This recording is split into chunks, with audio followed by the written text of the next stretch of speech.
Bien, pues yo soy Beatriz Chorruca, estoy trabajando en Corners con Deirdre, que es una escritora poetisa de Belfast. Y bueno, pues nuestro encuentro fue bastante divertido porque pasó una cosa con la que yo no contaba en absoluto y era que sencillamente no nos entendíamos. Y pasé como 3 o 4 días diciendo solamente o casi solamente slowly please porque realmente no entendía nada.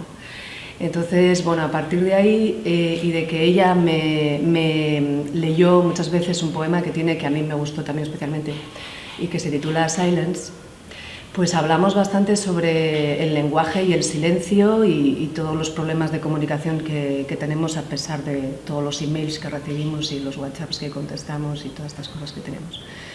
Entonces, bueno, por el momento es un proyecto en el que queremos hablar de los fallos de la comunicación, por decirlo de alguna manera, y dar voz, también es algo que tenemos bastante claro entre las dos, que nos gustaría dar voz a la gente, en un contexto muy determinado, pero pues permitir que la gente se pueda explayar hablando, utilizando quizá diferentes lenguajes.